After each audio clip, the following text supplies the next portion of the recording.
Hər kəsi salamlayıram. Bugünkü mövzumuz qaraciyər piy infiltrasiyasından olacaq. Ən çox qaraciyər piylənməsi, yağlanması insanları daha çox narahat edən qaraciyər öd kisəsinin funksiyasından danışacağam.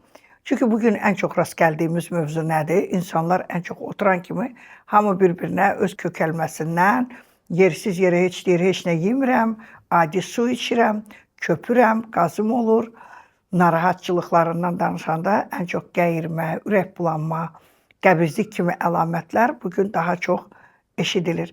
Və bir də onu qeyd edim ki, daha çox piy infiltrasiyası olan, öd kisəsinin funksiyası pozulan, xroniki xolecistiti, kəskin xolecistiti olan insanlar demək olar ki, düzgün qida rasionunun olmaması, həmçinin də belə xəstələrin ən çox şikayəti sağ qabırğa altı nahiyədə ağrının olması, səhər duranda ağzımda acılıq var, köp oluram, heç su içməmiş, hələ yuxudan duran kimi baş ağrıları olur, əzgin olur, yorğun olur, gün ərzində daha çox yuxulu olurlar, yuxuya meyilli olurlar, təzyiqlərinin yüksəlməsini hiss eləyirlər.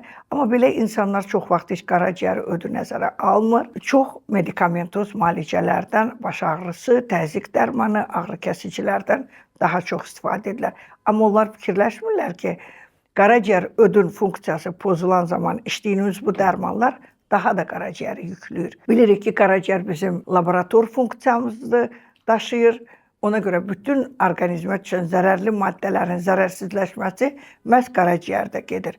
Öd kisəsinin funksiyası isə bilirik ki, həzmdə öd turşusunun iştirakı mütləq şərtdir və bunları nəzərə almadan o apardığımız medikamentoz müalicələr bəzən bizə istədiyimiz nəticələri vermir.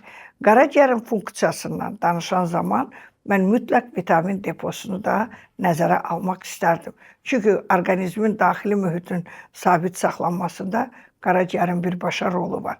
Piy infiltrasiyası bugün çox tez-tez yəni qaraciyər yağlanması, bu sözü çox tez-tez eşidirik. Burada əsas amillər bizə zərər verən nələrdir? Oturaq həyat tərzinin olması, medikamentoz müalicələrin aşırı istifadə, yəni kimyəvi dərmanların aşırı içilməsi, düzgün qida rasionunun olmaması. Düzgün qida rasionu odur ki, kobud qidalardan çox insanlar keyfiyyətsiz qidalardan çox istifadə edirlər və bu da qaraciyəri yağlanmasına gətirib çıxarır. Bir də onu qeyd edim ki, infeksion xəstəliklər, parazitar xəstəliklər, bakteriyalar, viruslar özü də qaraciyəri yükləyir ki, bunun üçün nə etmək lazımdır? Birinci, həyat tərzini düzəltmək, həyat tərzinə diqqət yetirmək lazımdır. Həyat tərzi dedikdə, yəni qida rasionunu düzəltmək, gəzintilərə daha çox üstünlük vermək, bu çox önəmlidir. Bugün bitkilərin bol vaxtıdır, qaraciyər təmizləyicilərdən istifadə edin, tərpətön bitkisini daimi qida rasionuna əlavə edin, bunu qatıqla da qarışdırıb çiy halda yeyə bilərsiniz və bundan başqa bir sizə qarışımda deyəcəm ki, bu da ən çox sizin qaraciyərin detoks etməsinə çox kömək eləyəcək. Bir yaşıl alma götürürsünüz, amma almanı qabıqlı istifadə edəcəksiniz. Bir dənə apelsin götürəcəksiniz. Apelsini də tam deyərdim ki, qabıqlı soymağınız məsləhətdir. Çünki dəri ləkələrində, dəri effektində apelsinin qabığının çox böyük rolu var. Demək oldu bir alma, bir apelsin və bir dəstə petruşka.